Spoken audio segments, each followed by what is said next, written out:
Nakipag-away ka na naman ba sa mga kaklase mo? Kapag ako, pinatawag na naman ako ng guro mo, mapapalo na talaga kita. Hindi po, itay. Tinukso na naman po kasi ako ng mga kaklase ko na anak daw ako ng diwende. Hindi po ako lumalaban sa kanila pero nasasaktan po ako sa sinasabi nila kaya po umiyak ako eh. Eh bakit ka ba nasasaktan? Totoo namang maliit ka kaya ka tinatawag na anak ng duwende. Bakit hindi mo nilang tanggapin na bansot ka? Hindi niyo man lang po ba ako ipagtatanggol sa kanila, tay? Yung mga kaklase ko nga po kapag inaaway sila, ipinagtatanggol po sila ng mga tatay nila eh. Para ano? Para mapaaway din ako, ganon. Ay nako, magsasayang lang ako ng oras sa pagtatanggol sa'yo. Magpalit ka na nga ng damit mo at magsaing ka na. Nagugutom na ako.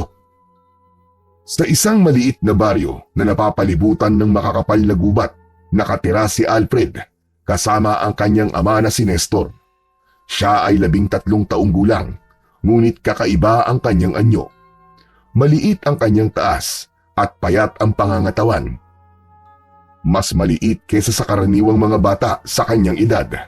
Dahil dito, naging tampulan siya ng tukso sa kanilang paaralan at kahit sa kanilang baryo. Pinilit ni Alfred na huwag magpakita ng kahinaan, ngunit ang bawat salita ng panunukso sa kanya ay parang punyal na tumatagos sa kanyang puso. Walang araw na hindi siya tinutukso. Walang oras na hindi niya iniisip kung bakit kakaiba ang kanyang anyo kumpara sa ibang bata. Hindi naging madali ang buhay ni Alfred. Ang kanyang ina na si Rosa ay pumanaw noong araw ng kanyang kapanganakan. Narinig niya sa mga matatanda na mahirap ang naging pagluwal sa kanya. At dahil sa komplikasyon, hindi na nailigtas ang kanyang ina. Dahil dito, palaging sinisisi ni Nestor si Alfred sa pagkawala ni Rosa. Sa kabila ng lahat ng ito, nananatili ang paggalang ni Alfred sa kanyang ama. Ngunit patuloy niyang hinahanap-hanap ang pagmamahal na kailanman ay hindi ibinigay ng kanyang tatay. Pinangarap niyang maging sapat at balang araw ay masabi ni Mang Nestor na may halaga siya. Ngunit sa bawat araw na lumilipas, lalo lamang siyang nawawalan ng pag-asa. Sa mga pagkakataong mag-isa si Alfred sa kanilang kubo, madalas niyang iniisip ang mukha ng kanyang ina na hindi niya kailanman nakita. Sa lumang larawan nito na nakasabit sa dingding, palagi siyang nagtatanong kung mas magiging masaya ba siya kung buhay ang kanyang ina. Sa kabila ng lahat ng pait sa kanyang buhay, nananatili ang tapang sa puso ni Alfred. Sa ilalim ng mga pangungutya at pagmamalupit ay meron siyang hangarin na patunayan sa lahat, lalo na sa kanyang ama, na siya ay may halaga. Isang umaga ng Sabado, walang pasok sa paaralan si Alfred. Ganun pa man, ay maaga pa rin siyang nagising. Umupo siya sa hagdan ng kanilang kubo habang nakatingin sa labas. Maya-maya pa ay dumating ang ama niyang si Nestor na may dalang isang supot ng pandesal. Mag-aalmusal na po ba tayo, tatay? Magpapainit na po ako ng tubig para po sa kape natin. Wala tayong tubig. Mag-igib ka muna at maglalaba ka pa mamaya. Pwede po bang mamaya na lang po pagkatapos natin po mag-almusal? Para naman po meron akong lakas kahit papano. Hindi. Ngayon na. Hindi ka kakain hanggat hindi mo napupuno yung drum sa likod ng bahay. Kung kagabi mo pa sana ginawa yun, edi sana ay wala ka nang gagawin ngayon. Napailing si Alfred at mabilis na kinuha ang 2 timba. Tahimik siyang naglakad papunta sa poso na ilang metro lang ang layo mula sa kanilang bahay. Habang naglalakad ang bata, naramdaman niya ang bigat ng tingin ng mga nakakasalubong niya. Ang iba ay lihim siyang pinagtatawanan dahil sa liit niya. Alam ni Alfred na ang iba ay nagbibiro lang. Ngunit ang paulit-ulit na biro ay unti-unting dumudurog sa kanyang kumpiyansa. Nang makarating siya sa poso, bumungad ang matangkad niyang kaibigan na si Junjun. Kumaway-kaway sa kanya si Junjun na nag-iigib din ng oras na yon. Palagi ka pala nag-iigib dito, Alfred ha? Kaya lalo kang lumiliit eh. Buhat ka ng buhat ng mabibigat. Ikaw talaga, pinuna mo na naman ang height ko. Wala akong magagawa. Inutusan kasi ako ni tatay eh. Mamaya paluin na naman ako nun kapag hindi ko kagad siya sinunod. Isa pa yan sa lalo nagpapaliit sa'yo. Yung pagpalo ni Mang Nestor sa'yo. Pero seryoso, hindi ka ba napapagod sa kakautos ng tatay mo? Daig pa niya ang Diyos na 10 lang ang utos eh. Sanay na ako. Isa pa, mas mabuti nang sumunod ako kaysa masigawan at mapalo niya ako. Saka alam ko rin na pagod na si tatay sa trabaho niya. Kaya dapat lang na ako ang gumagawa ng mga dapat gawin sa bahay. Matapos mapuno ni Junjun ng tubig mula sa poso ang timba nito, ay si Alfred naman ang nagbomba sa poso. Akala niya ay aalis na si Junjun, ngunit nanatili yung nakatayo sa harapan niya. Oh, ano pang hinihintay mo, Junjun? Iwi mo na yung mga iniigib mo. Mamaya na, may sasabihin pa kasi ako sa iyo eh. Ano na naman yun? May balita ako kahapon. Nakita ko ang ilang kalalakihan dito sa atin na nasa bahay ni Mang Ruben. Oh, ano naman kung naroon sila sa bahay ni Mang Ruben? Hindi ba manunugis ng mga aswang si Mang Ruben? May plano sila. Narinig ko mismo na sinabi ni Mang Ruben na nayon doon ng mga aswang ang nayon katakutan. Puro aswang daw ang mga nakatira sa nayon na yun eh. Di ba? Eksperto si Mang Ruben sa paghuli at pagpatay sa mga aswang. Kaya ayon sa kanya, balak nilang salakayin ang nayon katakutan. Pero bakit nila sasalakayin ng nayon katakutan? Kahit pugad yun ng mga aswang, kung hindi naman mananakit ng mga aswang doon. Para sa akin, walang dahilan para guluhin ni Mang Ruben ang mga nakatira doon. Ewan ko, kilala mo naman siguro si Mang Ruben, di ba? Parang palaging gustong may patunayan. Saka medyo mayabang din yun. Eto pa, Alfred.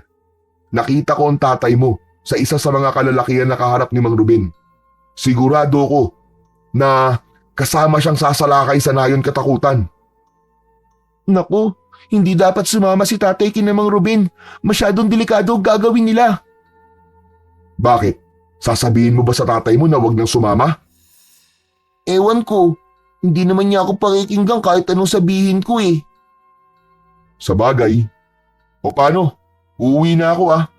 Panligo pa to ng nanay ko eh.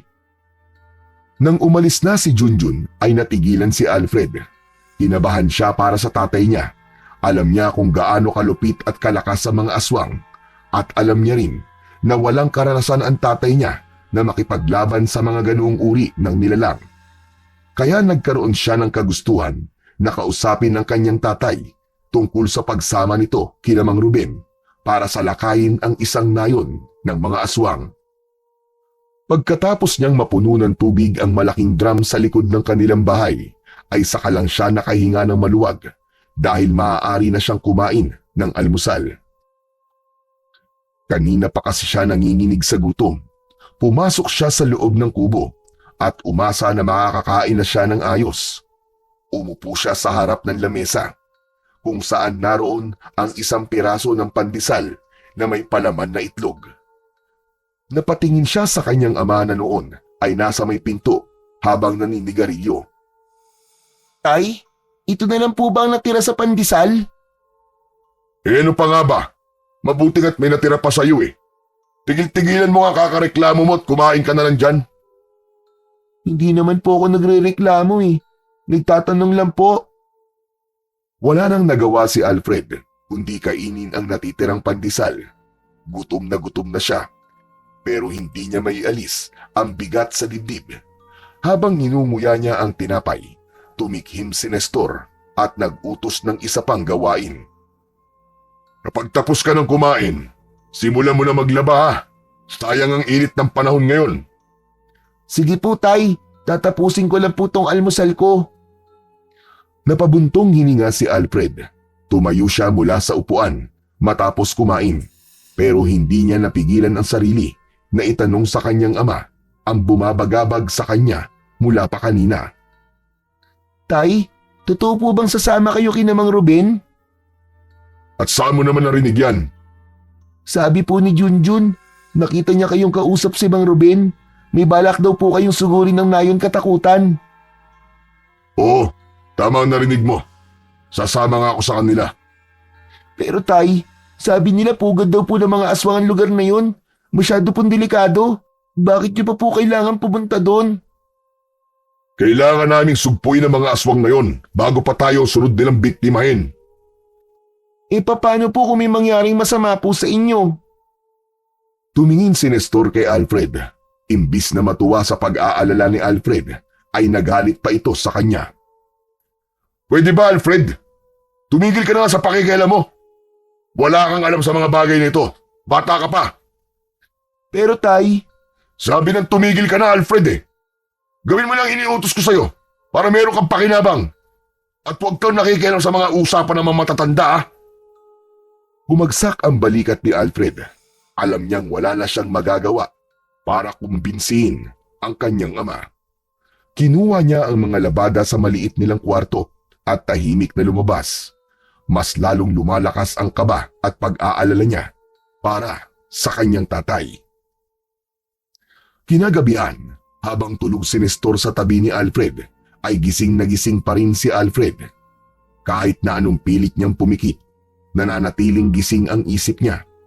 Paulit-ulit na bumabalik sa kanyang isip ang desisyon ni Nestor na sumama sa pagsalakay sa nayon katakutan at ang posibilidad na may mangyaring masama sa kanyang ama.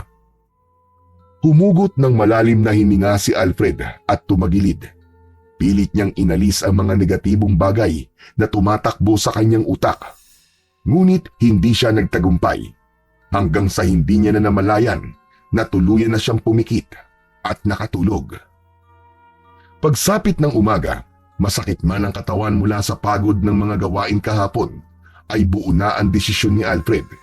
Kailangang kausapin niya si Mang Ruben at pigilan ito sa plano nitong sugurin ang nayon katakutan. Habang tinatahak niya ang daan papunta sa bahay ni Mang Ruben, ay narinig niya ang tawag ng isang pamilyar na boses mula sa likod niya. Alfred! Alfred, saan ka pupunta? Napahinto si Alfred at nilingon ang kaibigan na si Junjun.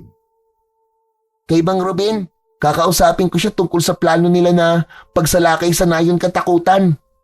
Ano? Bakit mo gagawin yun? Hindi ako mapakali yun eh. Parang mali ang plano nila. Baka lalo lang sila mapahamak. Kung ganun, sasama ako sa'yo. Wala rin naman akong ginagawa eh. Nagsimula na maglakad muli si Alfred, pero sa pagkakataon na yon ay kasama niya na ang kaibigan niyang si Junjun.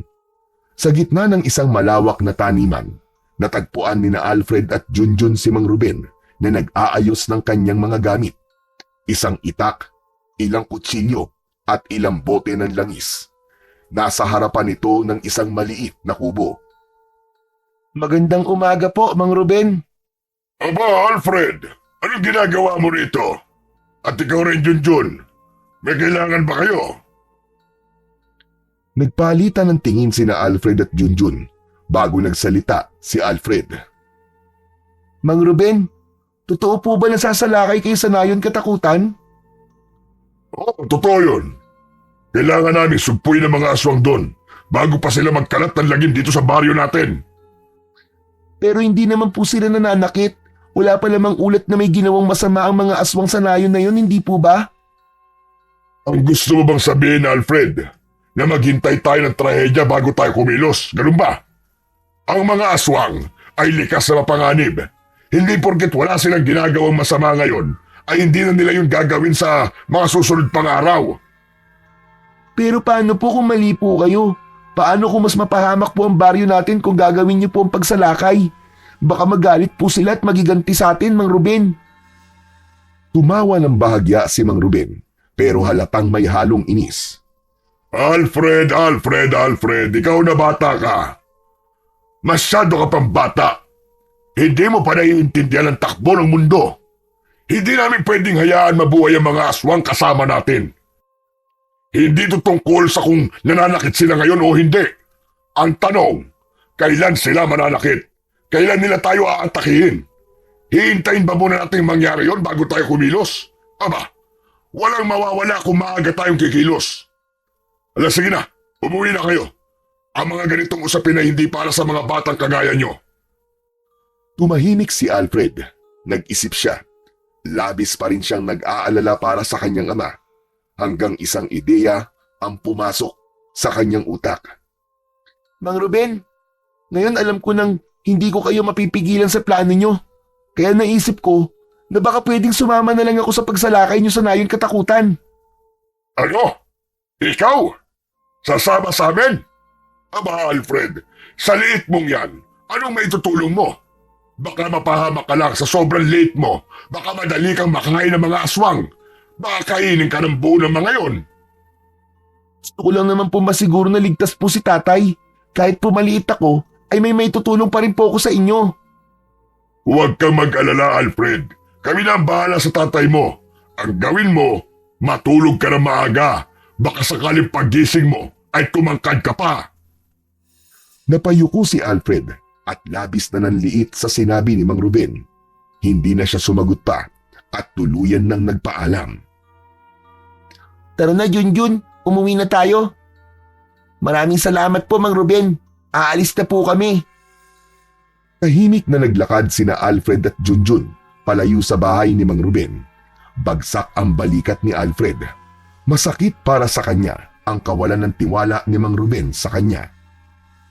Alfred, bakit mo naman naisipang sumama kina Mang Ruben?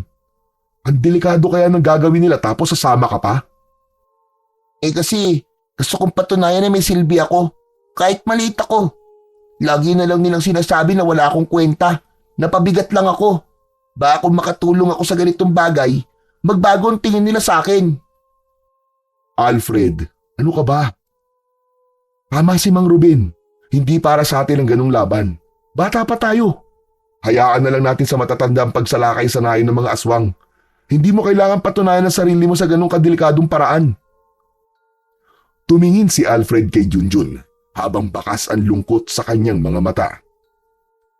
Maraming ibang paraan para mapatunayan mo na may silbi ka sa lugar natin. Hindi mo kailangan isugal ang buhay mo, Alfred. Anong ibang paraan ba ang sinasabi mo, Junjun? Hindi ko alam. Basta, sigurado ako na may iba pang paraan. Ikaw na mag-isip. Ako na nga nag-suggest, di ba? Bahagyang natahimik si Alfred sa sinabi ng kaibigan niyang si Junjun. Alam niyang tama ito, pero may kirot pa rin sa kanyang damdamin ang pangungutya at pagtanggi ni Mang Ruben. Tahimik silang nagpatuloy sa paglalakad at bawat hakbang niya ay puno ng bigat. Inisip niya kung ano pa ba ang kaya niyang gawin upang baguhin ang tingin ng iba sa kanya. Malamig ang simoy ng hangin ng gabing yun. Dahan-dahang sumilip si Alfred mula sa pinto ng kanilang kubo upang tiyakin na nakaalis na ang kanyang ama. Nakita niyang papalayo na si Nestor habang may dalang itak at lampara. Alam ni Alfred na pupunta na naman ito sa pagpupulong kasama si Mang Ruben. Agad niyang isinarado ang pinto at tahimik siyang lumabas ng bahay. Palihim niyang sinundan si Nestor hanggang sa makarating ito sa bahay ni Mang Ruben. Nakita ni Alfred na bukas ang bintana kaya tahimik siyang lumapit doon at yumuko. Siniguro niyang maririnig niya ang lahat ng sasabihin ng mga tao na nasa loob ng bahay ni Mang Ruben. Sa susunod na gabi, magtitipon tayo dito ng 8:00. Siguraduhin yung dala niyo ang inyong mga armas. Matagal na nating alam na pugad ng mga aswang ang Nayon Katakutan. Hindi natin dapat hayaan na umatake sila sa atin bago tayo kumilos. Hindi napigilan ni Alfred ang pagbilis ng tibok ng kanyang puso. Malinaw na bukas ng gabi, sasalakay si Mang Ruben sa Nayon Katakutan. Matapos makuha ang impormasyon kung kailan sasalakay si Mang Ruben sa nayon ng mga aswang, ay nagmamadaling umuwi si Alfred sa kanilang bahay bago pa siya maunahan ng kanyang ama na umuwi. Pagkauwi ni Alfred sa kanilang bahay, ay agad siyang nahiga sa banig. Naging buo na ang desisyon niyang sumama sa pagsalakay sa Nayon Katakutan upang mapatunayan sa lahat na sa kabila ng pagiging pandak niya, ay meron pa rin siyang pakinabang sa kanilang lugar.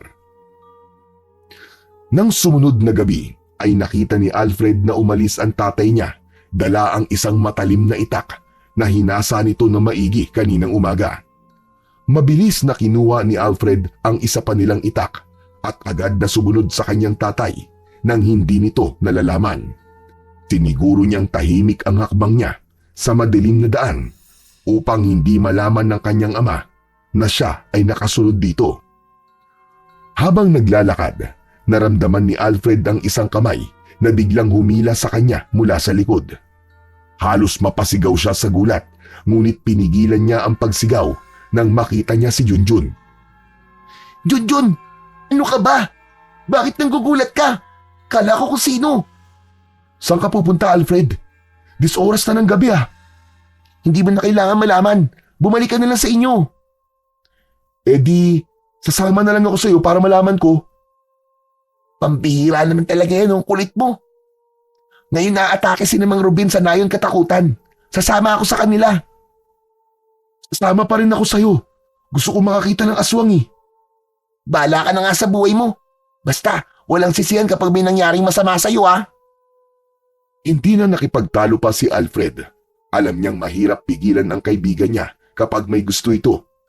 Tumuloy sila sa tahimik na paglalakad hanggang sa makita nila si Mang Ruben kasama ang tatay ni Alfred at ilang kalalakihan na nagtipon-tipon sa labas ng bahay ni Mang Ruben. Palihim na sinusundan ang grupo ni Mang Ruben. Maya-maya pa ay nagsimula na maglakad si Mang Ruben. Patuloy na nakasunod sa mga yon sina Alfred at Junjun hanggang sa narating nila ang nayon katakutan. Nagtago sina Alfred sa likod ng makakapal na mga punong kahoy habang pinanunood ang grupo ni Mang Ruben. Tahimik naman na kumilos ang grupo habang dala ang kani-kanilang mga itak, sibat at sulo. Isa-isang hinagisan ni Mang Ruben ng sulo ang mga kubo at agad na nagliyab ang mga yon.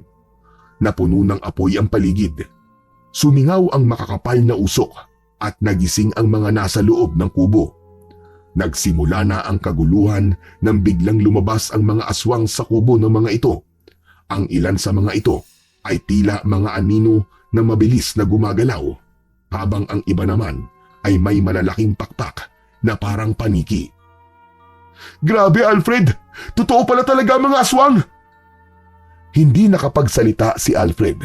Nanatili siyang nakapako sa kinatatayuan habang pinapanood ang laban. Gumalaw ang bawat isa sa grupo ni Mang Ruben. Hawak ang kanilang mga sandata. Isa-isang tinaga ang ilan sa mga aswang na sumusugod. Habang nanonood, naramdaman ni Alfred ang isang matinding panghihinayang. Gusto niyang tumulong. Gusto niyang protektahan ang kanyang ama. Ngunit pinangunahan siya ng takot. Ano pang ginagawa mo, Alfred? Tumulong ka na sa paglaban sa mga aswang. Hindi ko yata kaya. Natatakot ako, Junjun. Yan na nga ba ang sinasabi ko eh. Ang tapang sa salita pero kulang naman sa gawa. Pinanood nila mula sa likod ng punong kahoy ang madugong labanan.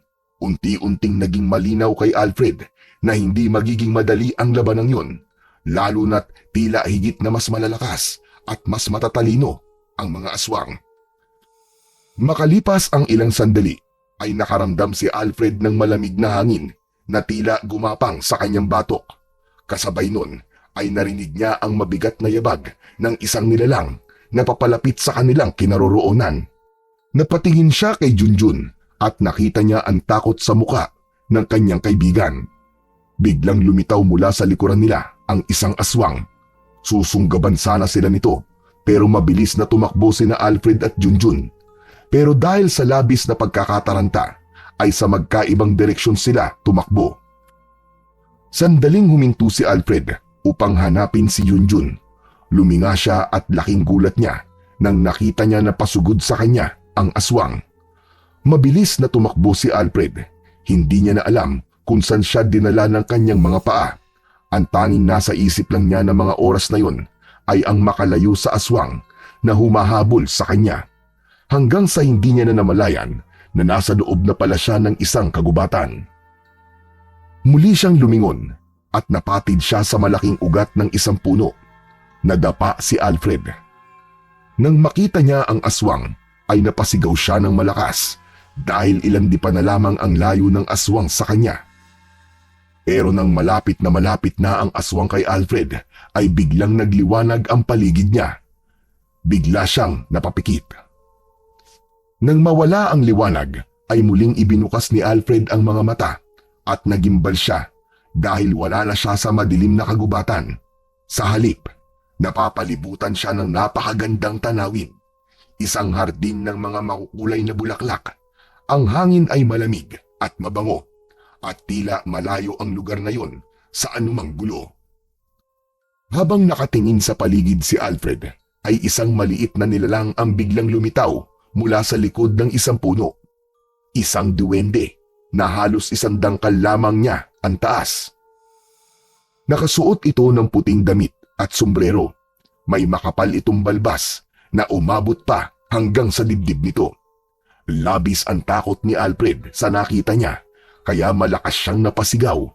Nakangiti naman ang duwende sa kanya, pero mas pinili pa rin ni Alfred ang tumakbo. Ngunit kahit saan pa siya tumingin, ay lumilitaw ang maliit na nilalang. Hanggang sa napagod sa kakatakbo si Alfred, kaya napaupo na lamang siya sa damuhang puno ng mga bulaklak. Tigilan mo na ako! Parang awa mo na! Huwag mo akong sasaktan! Huwag kang matakot, Alfred. Hindi kita sasaktan. Teka, paano mo nalaman ang pangalan ko? Dahil ako ang iyong ama, Alfred. At ikaw ang aking anak sa ina mong si Rosa. Ano? Imposible! Si Tatay Nestor ang tatay ko at hindi ikaw! Hindi duwende ang tatay ko! Hayaan mong ipaliwanag ko sa iyo ang lahat, Alfred. Ngunit bago ang lahat, magpapakilala muna ako sa iyo. Ang pangalan ko ay Elion. Nung kailangan mo sa akin, bakit mo ako dinala rito? Sino ka ba talaga? Sinabi ko na nga sa iyo, ako ang tunay mong ama, Alfred. Hindi ko na kayang itago pa sa iyo ang totoo. Noon, nagkaroon ako ng pagtingin sa iyong ina na si Rosa. Napakaganda niya. Isang nilalang na kahit ang isang duwende na tulad ko ay hindi nakapagpigil sa kanyang alindog. Imposible! Imposible ang sinasabi mo! Hindi totoo yan! Hindi totoo yan! O Alfred, ginamitan ko ng hipnotismo ang iyong ina upang makuha ko siya. Isang pagkakamaling alam kong hindi mapapatawad sa mundo ng mga tao. At nagkaroon nga ng bunga ang ginawa ko sa iyong ina at ikaw ang naging bunga noon. Napamaang si Alfred. Nanlamig ang kanyang mga kamay. Unti-unting bumalik sa kanyang alaala ang lahat ng panunukso sa kanya. Yung tinatawag siyang anak ng duwende dahil maliit siya. Hindi niya napigilang mapaluha. Kaya pala lahat sila tinutokso ko. Na anak ako ng duwende. Kaya pala maliit ako. Dahil totoo pala na duwende ang tatay ko. Lagi akong nakamasid sa iyo, Alfred. Hindi mo alam kung gaano kahirap para sa akin na nakikita kang nahihirapan sa kamay ng iyong kinikilalang ama. Si Nestor. Hindi kanya tinuturing na anak. Malaki ang galit niya sa iyo dahil alam niyang hindi kanya anak. Pero kaya kong iganti ka sa kanya. Alfred, sabihin mo lang kung ano ang nais mong gawin ko sa kanya at gagawin ko kagad yon. Mabilis na umiling si Alfred. Wag! Wag mong gagalawin si Tatay Nestor ko. Kahit malupit siya sa akin, ay mahal na mahal ko pa rin siya. Tunay ngang napakabuti ng iyong puso, aking anak. Kung yan ang gusto mo, ay rerespetuhin ko. Pero ito ang tatandaan mo. Palagi lamang ako nandito para sa iyo. Hindi kita iiwan. Kahit ano pa ang mangyari. Ikaw ba nagligtas sa akin mula sa aswang? Tama ka na naman, Alfred. Hindi ko hahayaan na may masamang mangyari sa iyo. Isa akong duwende, pero ama rin ako. Gagawin ko ang lahat para maprotektahan ka lamang, anak ko. Labis ang pasasalamat ni Alfred. Kahit mahirap para sa kanya na matanggap ang katotohanan, ay unti-unti niyang naramdaman ang kakaibang uri ng pagmamahal mula kay Elion. Silang ngayon mo lang ako nakilala, ay nais kong magbigay sa iyo ng regalo.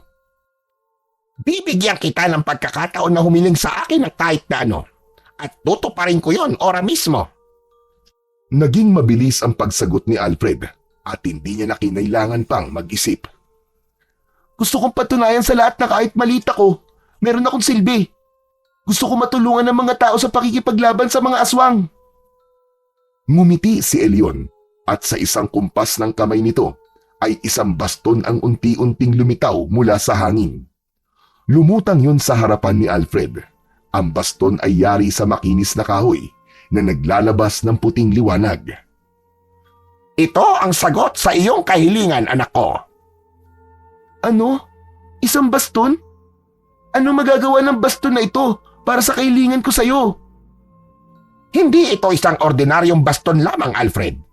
Ito ay mahiwaga at makapangyarihan. Isa itong mabisa na panlaban sa kahit na anong kampon ng kadiliman. Iwakan ni Alfred ang baston at sa sandaling yun ay naramdaman niya ang kakaibang init na dumaloy sa kanyang buong katawan. Ang baston na yan ay may kakayahang magbago. Maaari itong maging anumang sandata na may isip mo. Itak, sibat, pana. Lahat ng kailangan mo para labanan ng mga aswang. Isipin mo lang kung anong gusto mong sandata ay pakikinggan ka ng baston na yan. At hindi lang yon ang kayang gawin ng baston na yan. Marami pa yang kayang gawin at ang gusto ko ay ikaw na ang tumuklas sa mga bagay na yon. Kung totoo ang sinasabi mo, malaki nga may tutulong nito para sa pakikipaglaban ko sa mga aswang. Nababahala kasi ako sa ginagawa ng mga tao sa amin sa nayon katakutan ay gaganti ang mga aswang sa amin. Kaya kailangan namin maganda sa posibleng pagsalakay ng mga aswang. Ngayon, Alfred, kaya mo nang patunayan sa lahat na ikaw ay may silbi. Alam ko magagawa mo ito at magtatagumpay ka. Tinatanggap ko ito, Elyon. Tatay Elyon pala. Gagawin ko po ang lahat para protektahan ng mga tao sa lugar namin. Ngunit, nais kong ipaalam sa iyo na meron itong kapalit. Anong kapalit? Kapag natapos mo na ang misyon mo, kapag nagapi mo na ang mga aswang at naprotektahan ang iyong bayan, kailangan mo nang sumama sa akin sa mundo ng mga diwende. Napalunok si Alfred. Hindi niya alam kung kaya ba niyang ibigay ang kapalit na hinihingi ni Elyon, lalo na't nasanay siyang mabuhay kasama ang mga tao. Huwag kang mag-alala. Ipinapangako ko, magiging masaya ka sa mundo ko, sa totoong mundo mo. Nag-isip si Alfred ng matagal, ngunit sa huli ay tumango siya. Kung yan ang kailangan maging kapalit para maprotektahan ko lang ang mga tao, ay tatanggapin ko. Napakabuti talaga ng iyong puso, Alfred. Huwag kang mag-alala dahil hinding-hindi kita pababayaan. Bilang ama mo, palagi akong nakagabay sa iyo, lalo na kapag kailangan mo ang aking tulong. Pinagmasdan ni Alfred ng mabuti ang hawak niyang baston. Hindi pa man niya yun ginagamit, ay ramdam na niya ang nag-uumapaw nitong kapangyarihan at lakas. Maya-maya pa ay ikinumpas ni Elyon ang mga kamay nito at napapikit muli si Alfred nang masilaw siya sa puting liwanag na bumalot sa kanya. Sa muling paggising ni Alfred ay nasa loob na siya ng kanilang kubo. Naramdaman niya ang lamig ng banig na tinutulugan niya at sa sandaling yun, naisip niyang panaginip lamang ang lahat ng nangyari. Ngunit nang tumingin siya sa kanyang kamay, ay naroon pa rin ang baston na ibinigay sa kanya ni Elyon. Hindi panaginip ang nangyari. Totoong lahat yun. Biglang bumukas ang pinto ng kubo. Si Nestor, ang kanyang ama, ay pumasok na sugatan habang hawak ang balikat na may malaking kalmot mula sa aswang. Napansin ni Alfred ang pagod at sakit na bakas sa mukha nito. Tatay! Tatay, ano po nangyari sa inyo? Ang mga aswang sa nayon katakutan. Ang dami nila. Hindi namin inaasahan na ganun sila kalakas. Inasan po si Mang Ruben? Nasaan po ang iba? Malungkot na umiling si Nestor. Marami sa amin na napatay. Si Mang Ruben at ilan lang ang nakatakas. Pinaligiran kami ng maraming aswang. Maling-mali ang ginawa namin. Tatay, ang dami niyo po sugat. Dapat po nating gamutin kagad yan. Agad na kumuha si Alfred ng palanggana na may tubig at isang basahan. Sinimulan niyang linisin ang mga sugat ng kanyang ama kahit nanginginig ang kanyang mga kamay. Bakit pa po kasi kailangan niyo lumaban sa kanila eh? Hindi namin kayang hintayin na sila ang umatake sa atin. Mas mabuti lang kami ang unang kumilos. Pero hindi namin inaasahan ng ganito. Natapos ni Alfred ang paglilinis ng sugat ng kanyang ama at nilagyan ito ng benda. Tumayo siya at tiningnan ang baston na nakapatong sa tabi niya. Pagkatapos ng ilang sandali, ay nahiga sa banig ang kanyang ama.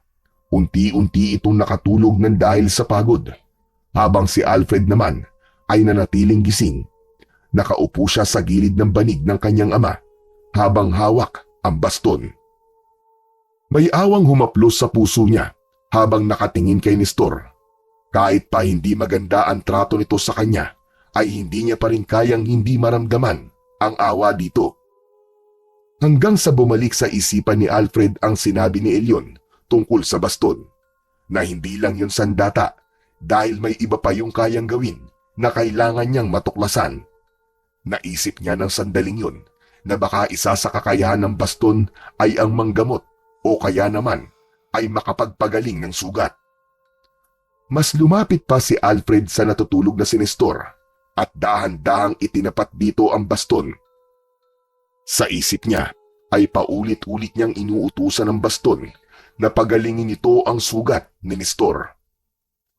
Biglang nagningning ang baston at isang banayad na liwanag ang bumalot kay Nestor.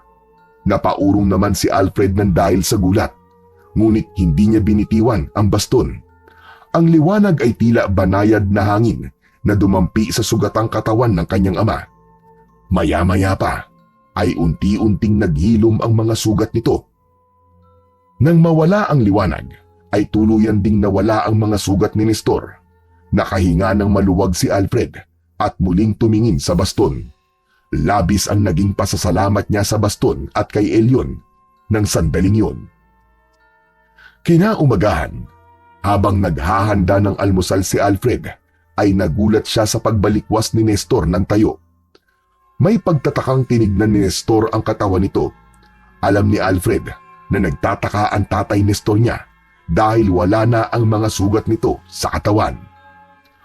Tumingin si Nestor kay Alfred. Gulat na gulat ang mukha nito. Alfred, ano nangyari? Bakit wala na ang mga sugat ko? Hala, oo nga po no. Nakapagtataka po na wala na po kayong sugat.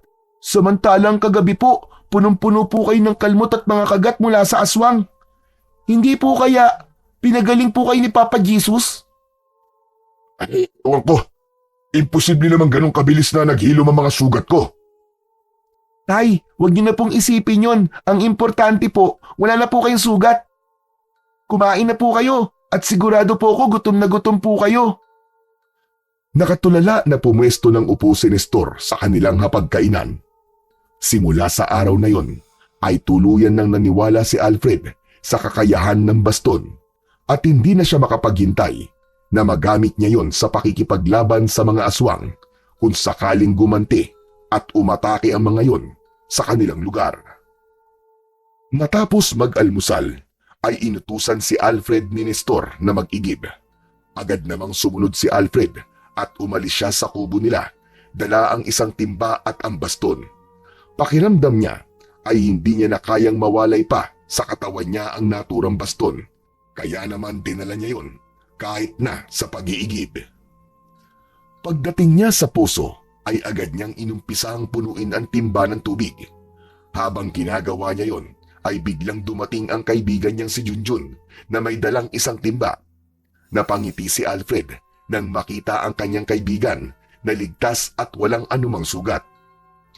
Junjun, buti ligtas ka. Akala ko kung ano na nangyari sa'yo kagabi. Siyempre naman, ako pa ba? Tumakbo ko nung napakabilis. Pero ikaw, ano nangyari sa'yo? Nakita ko na tumakbo ka papunta sa gubat at tinabol ka ng aswang ah. Hindi ka ba naabutan at nasaktan ng aswang na yon? Napahinto si Alfred at nag-isip ng sasabihin. Hindi naman. Nakapagtago ako tapos, ano nga ba yun? Basta, nagtago ako sa gubat. Tapos nagpaumaga ako dun. Saka umuwi na ako sa bahay namin. Tumangu-tango si Junjun hanggang sa napansin nito ang baston na hawak ni Alfred. Oh, ano na naman yung baston mo? Matanda ka na ba at meron ka ng ganyan ngayon? Ah, ito ba? Nakita ko lang to doon sa gubat. Gagamitin ko sana sa pangdepensa sa aswang eh. Alam mo, sa tingin ko, ito nagdala sa akin ng swerte, kaya dinala ko na rin pa uwi. Pero buti na lang ligtas ka. Natakot talaga ako kagabi. Akala ko katapusan na nating dalawa eh. Pero narinig mo na ba kung ano nangyari kagabi? Ang dami raw napatay sa grupo ni Mang Ruben ah. Ang tatay mo ba? Nakauwi pa ba sa inyo? Sinabi nga rin ni tatay sa akin yan eh. Sa awa naman ng Diyos, ligtas naman nakauwi ang tatay ko. Pero kinakabahan ako, Junjun. Nabulabog ni Mang Ruben ang mga aswang sa nayon katakutan. Baka mamaya niyan eh, umatake sila rito sa atin para gumante. Yan nga rin ang iniisip ko eh. Si Mang Ruben kasi, masyadong matatapang. Nananahimik yung mga aswang na yun sa nayon katakutan eh, tapos ginulo nila. Kaya dapat ay maging handa tayong lahat. Nakakatakot na baka sa mga susunod na gabi ay biglang umatake ang mga aswang dito sa atin. Sinabi mo pa, pero punuin mo na yung timba mo para makaigib na rin ako. Maghuhugas kasi ng mga plato si nanay eh. Baka magalit na naman sa akin yun kapag nagtagal pa ako dito. Sa pagkakataon na yon, ay nagdesisyon si Alfred na wag munang sabihin ng katotohanan tungkol sa baston na ibinigay sa kanya ng kanyang tatay na duwende. Ang gusto niyang mangyari ay malaman yun ng lahat kapag dumating na ang oras kapag kailangan niya na yung gamitin. Pagsapit ng gabi, napansin ni Alfred si Nestor na naghahanda para umalis. Nagkaroon siya ng hinala na magtutungo ito sa bahay ni Mang Ruben, ngunit nais pa rin niyang makasiguro. Tay, aalis po kayo? Oo, magtutungo ako sa bahay ni Mang Ruben. May pagtitipon ng mga kalalakihan ngayong gabi. Tungkol po saan ang pag-uusapan niyo, Tay? Sasalakay na naman po ba kayo sa nayon katakutan? Huwag mo nang alamin dahil hindi ito usapin para sa mga batang katulad mo. Dito ka na lang sa bahay at bantayan mo dito.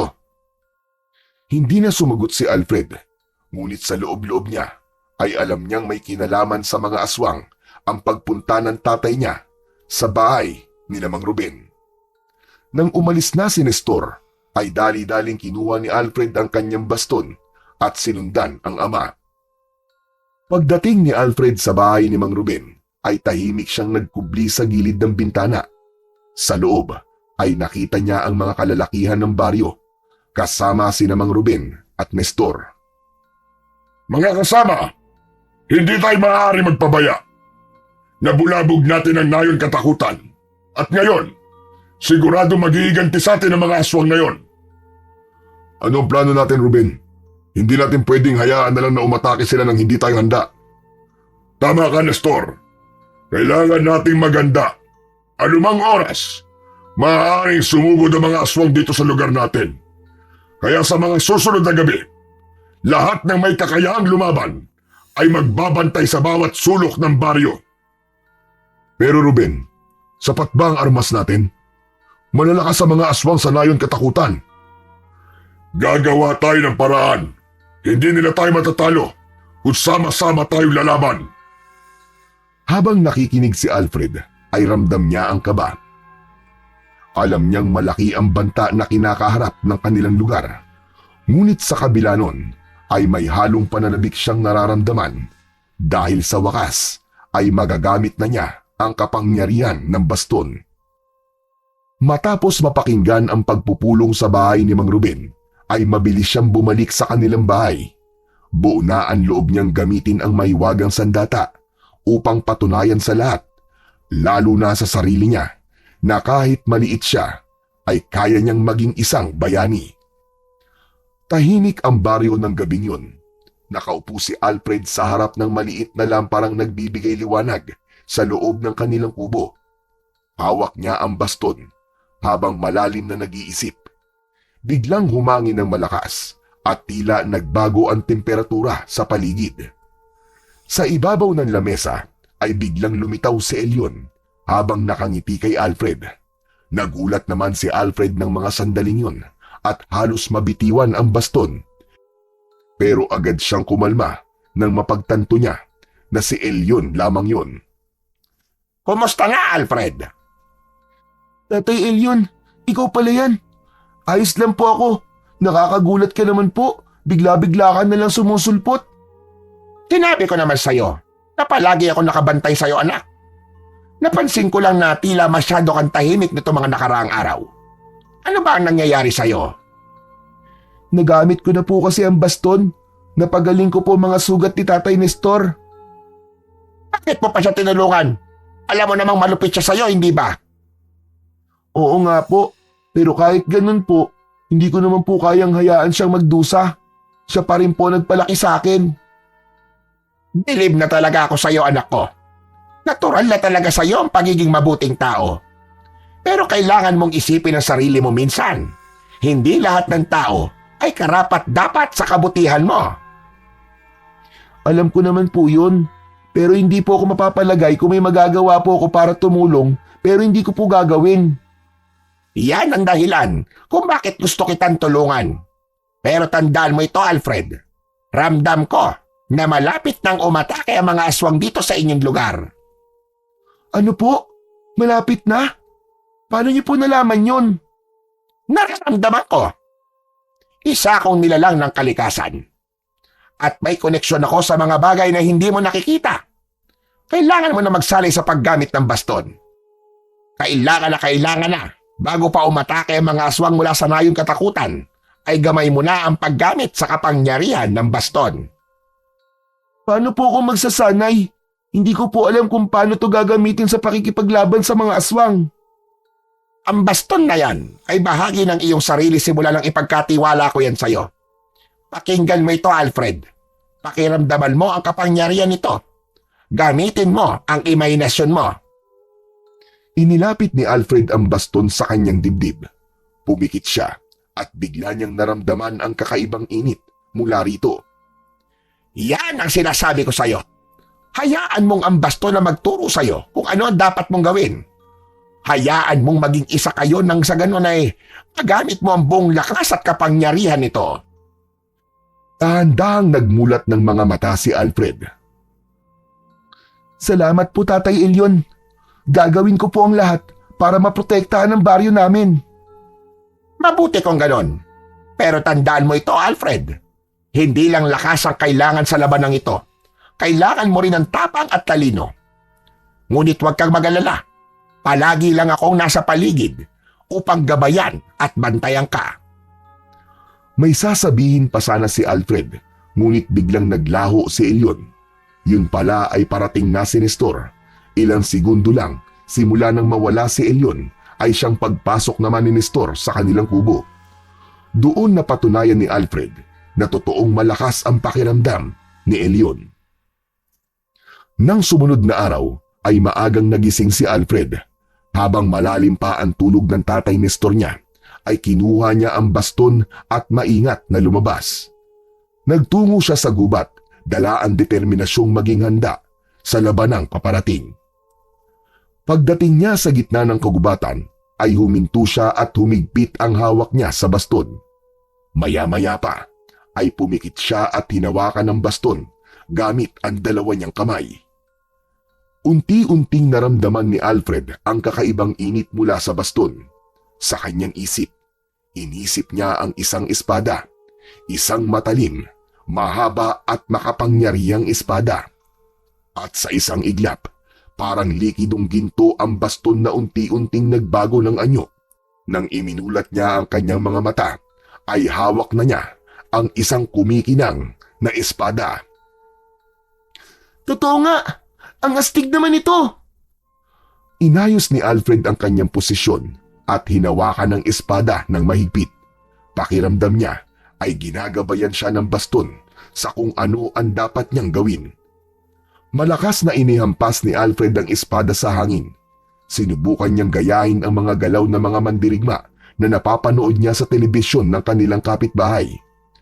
Bagamat mabigat sa simula, nang tumagal ay naramdaman niyang parang sumasabay sa kanyang kilos ang sandata. Maya-maya pa, naisip ni Alfred ang isang palaso. Agad na nagbago ang espada sa kanyang kamay at naging isang makintab na pana na may gintong palaso. Sinubukan niyang targetin ang mga puno sa kanyang paligid. Sunod naman niyang inisip ang isang itak at ang baston ay nagbago muli. Naging isang matalim na itak yun. Sinubukan din ni Alfred ng isang maliit na punyal. Sa bawat pagpapalit ng anyo ng baston, ay naramdaman niya ang kakaibang koneksyon niya sa baston na parang nagiging bahagi yun ng kanyang katawan. Sa gitna ng pagsasanay, ay biglang naramdaman ni Alfred ang paglakas ng hangin sa kanyang paligid. May naramdaman siyang kakaiba. Paglingon niya sa kanyang likuran, ay nakita niya si Elyon na nakatayo sa tabi ng isang puno. Nanonood yun sa kanya habang nakangiti. Pinapalakpakan siya ni Elyon na tila tuwang-tuwa sa ginagawa ni Alfred. Napakagaling mo, Alfred. Napakagaling mo. Hindi ko akalaing ganito kabilis ang magiging progreso mo. Pinapahanga mo ko, anak. Tatay Elyon, kanina ka pa po ba dyan? Oo. Nakita ko kung paano mo ginamit ang baston. Natutuwa ako dahil nagiging isa kayo ng sandatang yan. Mabilis kang matuto kahit wala kang gabay. Mukhang pati ang pagiging mandirigma ay likas na sa'yo. Ipinagmamalaki kita, anak. Salamat po sa baston na ito. Pero, paano ko po malalaman kung sapat na po ang kakayahan ko para sa laban? Huwag kang mag-alala. Ang baston ay tutulong sa'yo kapag oras ng tunay na laban. Ang mahalaga sa ngayon ay patuloy kang magsanay at pagkatiwalaan mo ang iyong sarili dahil higit sa baston ay yan ang magiging pinakamalakas mong sandata, anak. Ngumiti si Elyon at biglang naglaho na parang usok. Habang hawak ang baston, ay nagpatuloy si Alfred sa kanyang pagsasanay habang sinisikap niyang maging handa para sa labanang darating. Sa mga sumunod na araw, ay nagpatuloy si Alfred sa pagsasanay sa paggamit ng kapangyarihan ng baston. Kapag meron siyang pagkakataon, ay palagi siyang nagtutungo sa gubat dahil doon ay sigurado siyang walang ibang tao ang makakakita sa kanya. Hanggang isang umaga, habang abala si Alfred sa pagsasanay, ay natigilan siya nang may narinig siyang kaluskos mula sa kanyang likuran. Agad siyang tumigil at inihanda ang baston na noon ay nasa anyong isang sibat. Sino ka? Lumabas ka! Magpakita ka sa akin! Mula sa likod ng isang puno ay dahan-dahang lumabas ang kaibigan niyang si Junjun. Junjun? Anong ginagawa mo rito? Alfred, huwag ka magagalit sa akin ha. Sinundan kasi kita kasi ang daming beses na kita nakikitang pumupunta na mag-isa dito sa gubat eh. Hindi mo na ako dapat sinundan pa dito. Gusto ko lang na mamalaman kung anong ginagawa mo dito eh. Pero ano ba yung hawak mo? At bakit nag-iiba-iba yan ng anyo? Kanina pa kasi kita pinapanood eh. Alam ni Alfred na hindi niya na maitatago ang kanyang sikreto sa kanyang kaibigan. Huminga siya ng malalim at tumingin ng diretso kay Junjun. Junjun, may sasabihin ako sa'yo. Pero kailangan mangako ka muna na hindi mo sasabihin sa kahit kasino mga malalaman mo. Ano?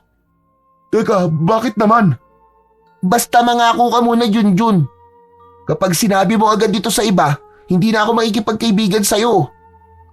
Oo, sige, pangako. Ano ba kasi yun? Junjun, anak ako ng isang duwende. Ano? Ano? Teka, ano na naman kalokohan yan? Sineryoso mo ba yung mga tukso ng mga tao sa'yo? Hindi ako nagbibiro, Junjun. Elyon ang pangalan ng tatay ko na isang duwende. Siya ang nagbigay sa akin ng baston na to. Ibinalik ni Alfred ang baston sa orihinal nitong anyo. Napanganga si Junjun sa nakita. Diyos ko! Totoo ba to? Totoong totoo, Junjun. Anak ako ni Elyon na isang duwende. Noon daw, nagkagusto siya sa nanay ko. Kaya ako ganito, maliit at kakaiba. Kung ganon, totoo pala talaga ang tukso nila na anak ka ng isang duwende. Tama ka. At may isa pa akong sasabihin sa'yo. Ano pa? Malapit nang malaman ng lahat ng tao ang tungkol sa akin. Dahil nalalapit na ang pagsalakay ng mga aswang sa lugar natin, Junjun. Anong ibig mo sabihin? Kailangan kong gamitin ang baston na ito para tulungan ang lugar natin sa pakikipaglaban sa mga aswang. Kaya nagsasanay ako sa gubat sa pagsanay nitong baston. Ito ang ibinigay sa akin ng tatay kong duwende nang humiling ako sa kanya na gusto kong patunayan sa lahat na kahit na maliit ako ay may silbi rin ako. Nagpalitan ng tingin sina Alfred at Junjun. Maya-maya pa, tumango si Junjun at ipinatong ang kamay nito sa balikat ng kaibigang si Alfred. Pangako Alfred, hindi ko sasabihin kahit kanino ang sikreto mo. Nandito ako para sumuporta sa'yo. At kahit anak ka pa ng duwende o kung anumang lamang lupa, kaibigan pa rin kita. Hindi na magbabago yun. Maraming salamat, Junjun ah. Napangiti si Alfred. Sa kabila ng bigat ng kanyang dalahin, naramdaman niyang hindi siya nag-iisa dahil sa pagtanggap sa kanya ni Junjun. Matapos magsanay para sa araw na yon, ay naglakad na si Alfred pauwi sa kanilang kubo. Kahit paano ay masaya siya dahil may isang tao nang nakakaalam sa kanyang sikreto. Bagamat may kaba sa kanyang dibdib, ay tiwala si Alfred na magagawa niyang iligtas ang lugar nila mula sa mga aswang sa nayon katakutan. Pagdating ni Alfred sa kanilang kubo, ay natigilan siya nang makita niya si Nestor na nakaupo sa isang sulok habang hawak ang lumang larawan ng kanyang nanay. Nakalugmok ito at nangingilid ang luha sa mga mata habang pinagmamasdan ang larawan. Tahimik lang si Alfred na nakatayo sa pintuan at hindi niya alam kung paano niya lalapitan ang kanyang ama-amahan. Maya-maya pa ay tumingin si Nestor sa kanya ng matalim. Anong tinitingin-tingin mo dyan? Wala po, tay. Huwag mo akong tawagin tatay. Napaatras si Alfred sa lakas ng boses ni Nestor. Nakita niyang nanginginig ang kamay nito habang hawak ang larawan. Kung hindi dahil sa'yo, buhay pa sana ang asawa ko. Kung hindi siya nabuntis sa'yo, kasama ko pa sana siya hanggang ngayon. Tatay, hindi ko naman po ginusto na mangyari yun. Sanggol pa lang po ako nung panahong yun. Sinabi na wag mo akong tawagin tatay eh. Hindi kita anak! Tuluyang bumagsak ang luha ni Alfred pero hindi na siya nagsalita. Alam mo bang baog ako? Kaya imposibleng ako ang iyong ama! Matagal ko na pong alam ang bagay na yan, tay. Kasi kahit kailan, hindi ko naman po naramdaman na itinuring niyo akong anak. Araw-araw niyo pong ipinaparamdam sa akin na hindi ako nanggaling sa inyo. Pero tay, alam niyo po ba? Hindi po ako galit sa inyo kasi ikaw po nagpalaki sa akin. Kahit palagi ka pong galit sa akin, ikaw pa rin po ang tinuturing kong tatay. At mahal na mahal ko po kayo. Napalunok si Nestor. Tila hindi nito alam ang sasabihin. Biglang tumayo si Nestor at iniwasang tumingin kay Alfred. Agad itong lumabas at iniwang mag-isa si Alfred sa loob ng kubo. Umupo si Alfred habang walang tigil ang pagpatak ng kanyang mga luha. Kinuha niya ang larawan ng kanyang ina at itinapat yun sa kanyang dibdib. Isang gabi, habang mag-isang naglalakad si Alfred, ay napadaan siya sa tapat ng bahay ni Mang Ruben. Napahinto siya nang makita niya ang grupo ng mga kalalakihan. Kasama si Nestor na nag-uusap ng seryoso. Tahimik siyang lumapit sa mga yon at nagtago sa likod ng isang puno upang pakinggan ang pinag-uusapan ni Mang Ruben. Nagbago na ang plano. Kailangan salakayin natin muli ang nayon katakutan bago sila maunang umatake sa atin. Pero Ruben, di ba't malaki ang nawala sa atin nung huli? Marami sa grupo natin na napatay ng mga aswang. Sa tingin ko, ay naghahanda na sila sa malaking pagsalakay at mas malaki ang mawawala sa atin kung hahayaan natin silang tuluyang maging handa. Kung hindi tayo kikilos ngayon, baka lahat ng tao rito ay mamatay. Hindi na napigilan pa ni Alfred ang makisali sa usapan ni Mang Ruben. Naisip niya na malalaman din naman ng mga yon ang gagawin niyang pagtulong, kaya mas mabuti pang ipaalam na niya yon sa mga ito. Lahat ay nagulat nang makita si Alfred, lalo na si Nestor. Alfred, anong ginagawa mo rito? Gusto ko pong sumali sa pakikipaglaban sa mga aswang, tay. Napatingin ang lahat kay Alfred. Saglit na katahimikan ang bumalot bago tumawa ng malakas si Mang Ruben at ang ibang kalalakihan. Ikaw? Makikipaglaban sa mga aswang? Sa tingin mo ba, kaya mong harapin ang mga aswang sa liit mong yan? Alfred, ano ba? Umuwi ka na. Humanda kapag uwi ko mamaya sa bahay. Seryoso po ako. Gusto ko pong tumulong. Maniwala po kayo sa akin. Alfred, hindi naman sa minamaliit kita, pero parang ganun na nga. Tignan mo nga ang sarili mo. Anong laban ng isang maliit na katulad mo sa mga aswang? Makinig ka sa tatay mo at umuwi ka na lang. Napansin ni Alfred ang mga mata ni Nestor na punong-puno na ng galit at hiya. Nanghina si Alfred sa mga salitang narinig niya, pero hindi niya pinakita ang sakit na nararamdaman. Tumalikod siya, nabitbit ang kanyang baston at tahimik na naglakad palayo. Habang naglalakad sa madilim na daan, huminto siya sa isang tabi at hinigpitan ang hawak sa baston. Hindi ko kailangan ng pag-aproba nila. Kailangan may magawa ako. Hindi na ako magpapadala sa tukso at panlalait na ibinabato nila sa akin. Patutunayan ko sa kanila na walang malaki ang nakakapuwing. Sa sandaling yon ay mas lalong tumibay ang determinasyon ni Alfred. Alam niyang hindi siya matitinag kahit ano pa ang sabihin ng iba. Pagpasok ni Alfred sa kanilang kubo ay bumungad sa kanya ang katahimikan. Nilapag niya ang baston sa gilid at huminga ng malalim. Pinilit niyang kumalma matapos ang nangyari sa bahay ni Mang Ruben. Makalipas ang ilang sandali ay bumukas ng malakas ang pinto. Dumating si Nestor na galit na galit. Matalim ang mga mata nitong nakatingin kay Alfred. Maigpit na hinawakan nito ang braso ni Alfred. Ano na naman bang kagaguhan ang ginawa mo, Alfred? Pinahiya mo ako sa harap ni Mang Ruben at ng mga tao ron. Wala ka talagang dala sa akin kundi puro kahihiyan. Hindi ko po intensyon na ipahiya ka, Tay. Gusto ko lang po talagang tumulong. Alam ko pong kaya ko. Bakit ayaw niyo bang maniwala sa akin? Kaya mo! Kaya mo!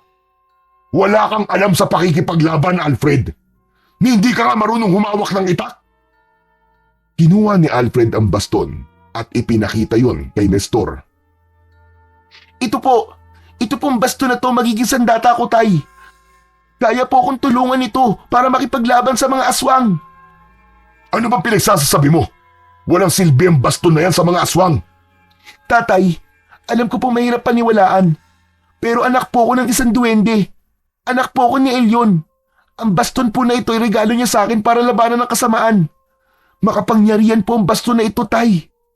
Si Tatay Elyon po nakabuntis kay nanay kaya nabuo po ako. Maniwala po kayo. Anak po talaga ako ng isang duwende. Kaya po siguro maliit ako.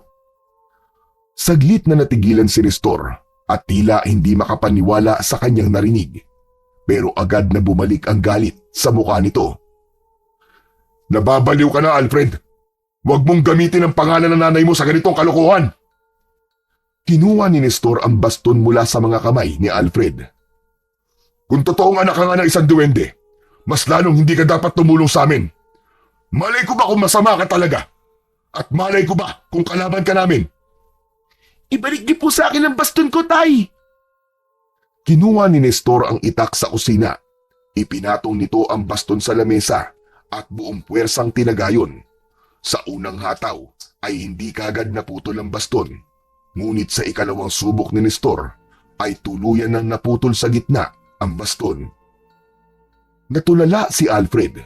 Hindi siya makapaniwala na nasira na ang baston. O ano? Nakita mo na? Kung totoo may kapangyarihan ang baston na ito, hindi to basta-basta masisira.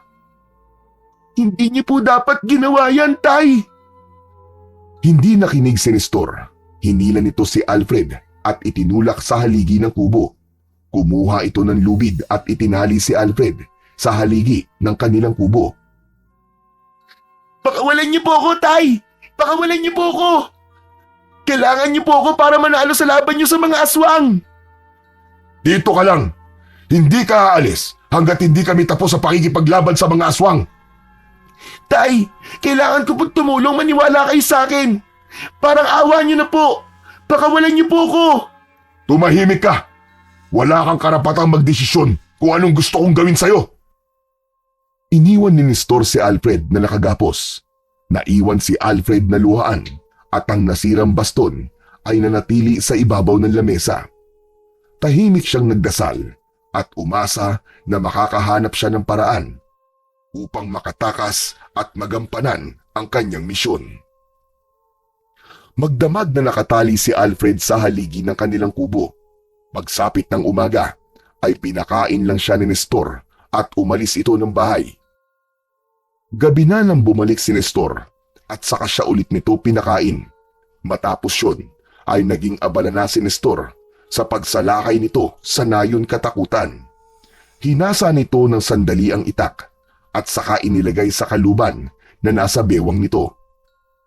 Muling sinubukan ni Alfred na makiusap sa kanyang tatay. Tay, parang awa niyo na po. Pakawalan niyo na po ako rito. Sinabi ko na sa iyo, Alfred, di ba? Dito ka lang. Pakakawalan kita pagkatapos ng laban namin sa nayon katakutan. Tay, alam ko pong alam niyo na kaya kong tumulong. Natatakot ako na baka kung ano po mangyari sa inyo ron kung wala ako. Tumahimik ka nga, Alfred. Wala nang magagawa yung pagmamakaawa mo sa akin. Pagbalik ko, mag-uusap tayo tungkol sa tatay mong duwende na yan. Wala nang nagawa si Alfred nang lumabas na si Nestor ng kanilang kubo. Nang isarado nito ang pinto, ay napayuko na lamang siya. Hindi niya napigilan ang muling pag-agos ng luha sa magkabilaan niyang pisngi.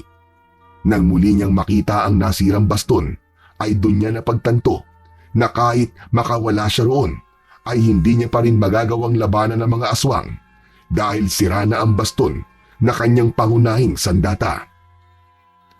Habang unti-unti nang nauupos ang pag-asa ni Alfred, ay biglang nagliwanag ang paligid. Sa harapan ni Alfred ay lumitaw si Elyon. Agad itong ngumiti ng malaki sa kanya. Tatay Elyon! Wala ka nang dapat ipag-alala pa, Alfred. Tutulungan kita. Labis ang gulat at tuwa ni Alfred nang makita ang kanyang tatay na duwende. Lumapit si Elyon, itinaas nito ang dalawang kamay. Sa isang iglap ay lumuwag ang lubid na nakagapos kay Alfred at kusang nalaglag sa sahig. Agad siyang tumayo at lumapit kay Elyon. Salamat po Tatay Elyon. Hindi ko po alam kung anong gagawin ko kung wala po kayo. Akala ko po hindi na po ako makakawala rito eh. Hindi ba't ang sinabi ko sa'yo ay hindi kita pababayaan?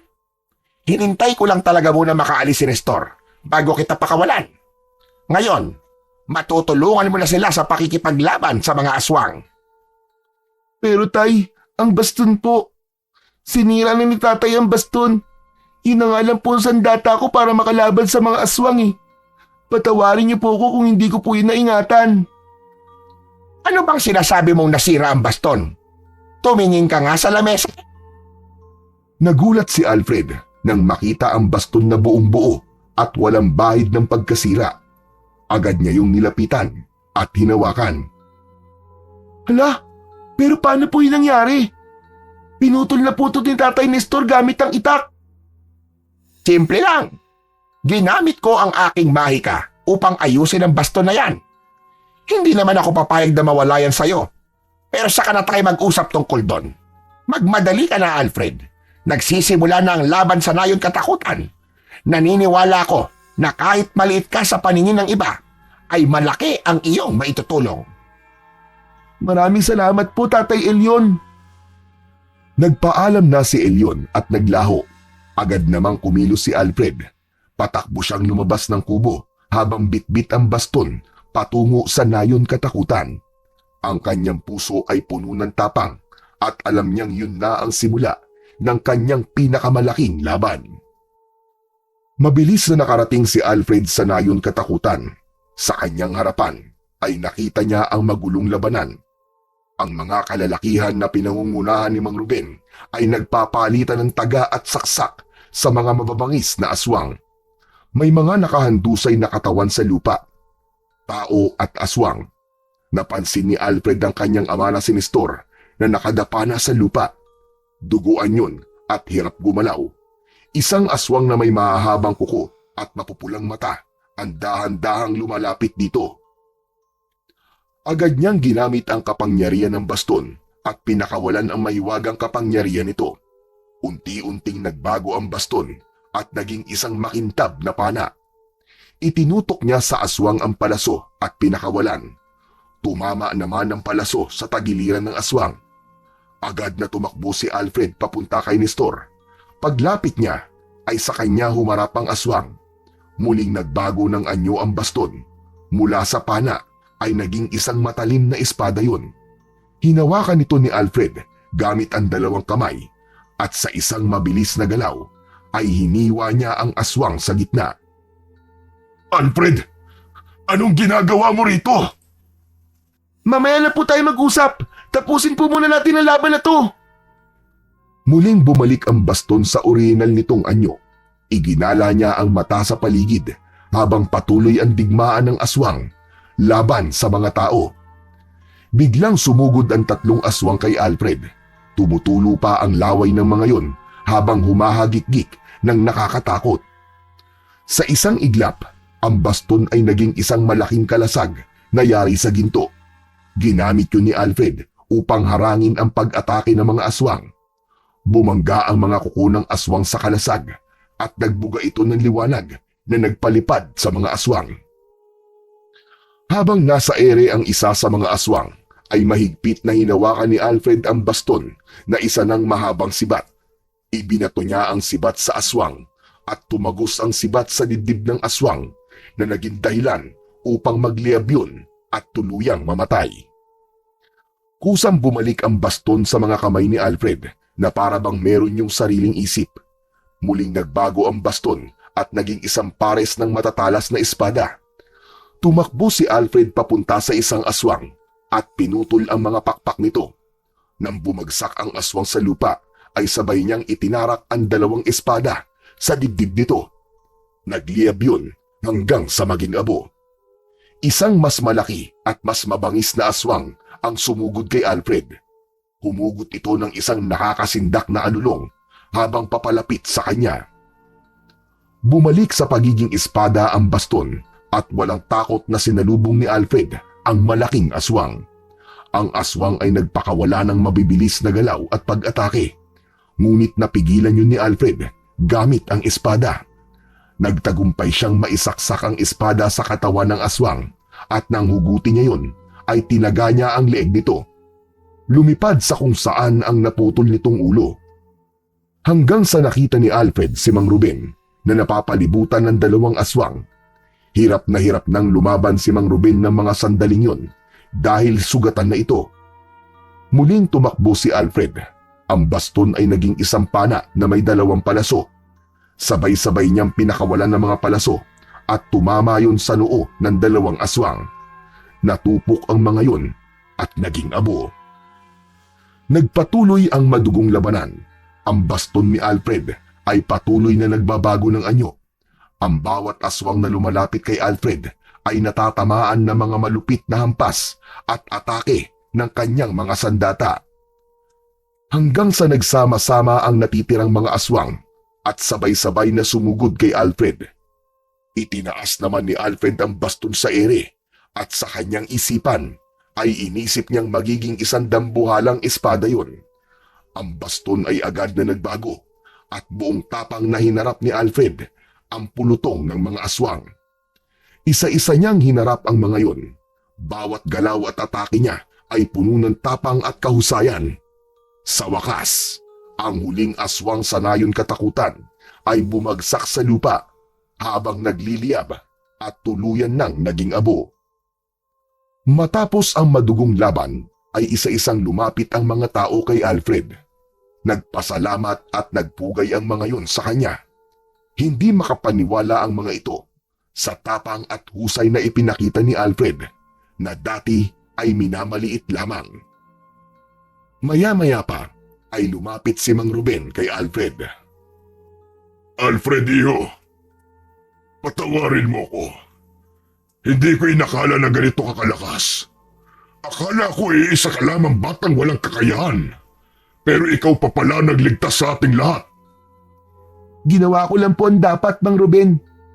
Saka, gusto ko rin pong patunayan sa lahat na kahit maliit po ko, ay may maitutulong pa rin po ako. Sana po'y maging silbing aral din ito sa inyo na wag husgahan ng isang tao base sa panlabas nitong anyo. Si Mang Ruben ay tumango. Bakas sa mukha nito ang labis na pagkapahiya. Nagpalakpakan ang lahat ng tao. Ilang malalakas na lalaki ang lumapit at binuhat si Alfred sa balikat ng mga ito. Habang buwat si Alfred ng mga kalalakihan, ay naramdaman niya ang pagtanggap na matagal na niyang inaasam. Yun ang unang pagkakataon na hindi niya naramdaman ang pagiging maliit o walang halaga. Sa gabing iyon, siya ang sentro ng atensyon. Ngunit sa kabila ng ingay ng pagdiriwang, ay napansin ni Alfred ang kanyang tatay Nestor. Nakatayo ito sa gilid at tahimik na nakatingin sa kanya. Nang magtama ang mga mata nila, ay bigla itong tumalikod at naglakad palayo. Nagpatuloy ito sa paglalakad hanggang sa tuluyang naglaho sa kanyang paningin.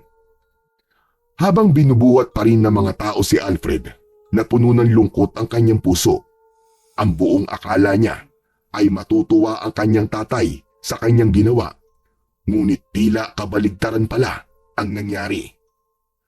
Puno ng katahimikan ng gabi nang dumating si Alfred sa kubo nila. Bagamat nagtagumpay sila laban sa mga aswang, ay ramdam niya ang bigat sa kanyang puso dahil sa tila kawalan ng kasiyahan ni Nestor sa ipinakitang tapang at lakas ni Alfred. Binuksan ni Alfred ang pinto at inabutan si Nestor na nakaupo sa isang lumang bangko. Nakayuko ito at tahimik. Napansin ni Alfred na tila hindi makatingin si Nestor sa kanya. Tatay, bakit po parang hindi po kayo masaya? Masaya ako, Alfred. Pero nahihiya ako sa'yo. Lumapit si Alfred at umupo sa tabi ng kanyang tatay Nestor. Hinayaan niya itong magsalita. Napag-isip-isip ko kung gaano ako naging malupit sa'yo. Minaliit kita, sinaktan kita, at pinagbawalan pa kitang sumama sa laban. Pero ikaw pa rin ang nagligtas sa akin. Hindi lang sa akin, kundi sa lahat. Ano mo nagawa yon, Alfred? Paano mo ako nagawang iligtas sa kabila ng lahat ng ginagawa ko sa'yo? Dahil kahit anong mangyari po, kayo pa rin po ang itinuturing kong tatay. Alam ko po na hindi ako ang totoong anak nyo. Pero hindi nagbago ang nararamdaman ko. Kayo ang tumayong ama sa akin. At dahil doon, mahal na mahal ko po kayo, tatay. Natigilan si Nestor at tila hindi makapaniwala sa kanyang narinig. Unti-unting napuno ng luha ang mga mata nito. Alfred, patawarin mo ko sa lahat ng nagawa kong kasalanan sa iyo. Sa lahat ng hirap na dinanas mo ng dahil sa akin. Natawad ko na po kayo, tatay. Matagal na po. Agad na niyakap ng mahigpit ni Nestor si Alfred. Maraming salamat. Maraming salamat, anak. Hindi ko alam kung paano ako makakabawi sa iyo. Hindi niyo po kailangan bumawi sa akin, tay. Ang mahalaga po, magkasama pa rin tayo at buhay po tayong dalawa. Sa gabing iyon, sa maliit na kubo ni na Alfred, ay nawala ang lamat ng galit at tinanakit sa pagitan nilang dalawa. Ang yakap na yon ay naging simbolo ng bagong simula. Hindi perpekto, ngunit puno ng pagmamahal at pag-asa. Habang magkayakap sina Alfred at Nestor, ay biglang lumitaw si Elyon sa harapan nila. Tatay Elyon? Alfred, binabati kita. Nagtagumpay ka. Ipinakita mo ang lakas at tapang ng iyong puso. Ipinagmamalaki kita, aking anak. Tatay Elyon, maraming salamat po sa lahat ng tulong niyo po sa akin. Hindi ko po magagawa ito kung hindi dahil sa inyo at kung hindi niyo po pinagkatiwala sa akin ng baston. Tatay Elyon, gusto ko pong ipakilala sa inyo si Tatay Nestor, ang naging ama ko po dito sa mundo ng mga tao. Tatay Nestor, siya po si Tatay Elyon, ang aking amang diwende. Nestor, magpasalamat ka't mahal ka pa rin ni Alfred sa kabila ng lahat ng ginawa mo sa kanya. Ngunit Alfred, huwag mong kalimutan ang ating kasunduan. Natapos na ang iyong misyon dito sa lupa. Panahon na para sumama ka sa akin sa mundo ng mga diwende. Ano? Teka. Sasama ka sa kanya? Alfred, totoo ba ang sinabi niya? Totoo po, Tatay. Matagal ko na pong alam na darating ang araw na to.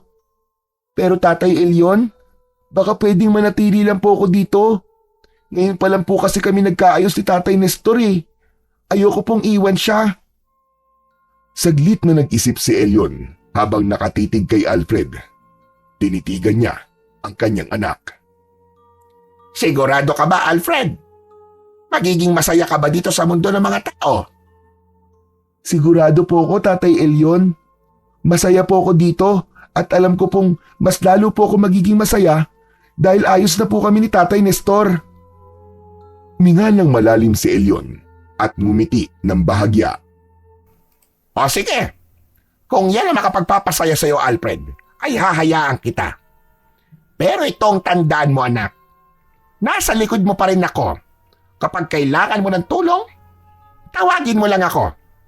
At ikaw naman, Nestor, tandaan mo ito. Sa oras na muli mong saktan itong si Alfred, hindi na ako magdadalawang isip na gumanti para sa aking anak. Oo, nangangako ko, Elyon. Simula sa gabing ito, ibibigay ko kay Alfred ang pagmamahal na matagal nang nararapat para sa kanya. Mahigpit na hinawakan ni Alfred ang baston habang nakatitig kay Elyon. Tumayo siya at lumapit sa diwende. Tatay Elyon, salamat po sa kapangyarihang ibinigay niyo po sa akin. Ibabalik ko na po ang baston sa inyo dahil tapos na po ang aking misyon. Hindi na, Alfred, anak. Ang baston na yan ay iyong pagmamayari na. Ano? Sigurado po ba kayo? Ang laban mo ngayong gabi ay maaaring hindi pa ang una't huli. Marami pang pagsubok ang darating, anak. At ikaw ang magiging tagapagtanggol ng lugar na ito laban sa kasamaan. Yan ang iyong tungkulin, anak. Lagi kang magtiwala lang sa iyong sarili. Ang kapangyarihan ng baston ay nagmumula sa kabutihan ng iyong puso. O siya, paano? Hindi na ako magtatagal pa. At marami pa akong gagawin sa aming mundo. Paalam, aking anak. Dahan-dahang naglaho si Elyon at muling nanumbalik ang katahimikan sa loob ng kubo. Naiwan si Alfred na hawak ang baston habang ang kanyang mga mata ay puno ng luha. Tumayo si Nestor at muling niyakap si Alfred. Magkasama silang lumabas ng kubo at nasilayan nila ang kalmadong kapaligiran. Sa gabing iyon, ang puso ni Alfred ay napuno ng kasiyahan dahil sa pagtanggap sa kanya ni Nestor at sa pangako nito na ibibigay na nito ang pagmamahal na dati ay pangarap lang niya. Hindi pa rin makapaniwala si Alfred na sa kabila ng kanyang pagiging maliit ay napatunayan niya sa lahat na ang isang pusong punong-puno ng tapang at determinasyon ay kayang magdala ng malaking liwanag at pag-asa sa nakararami.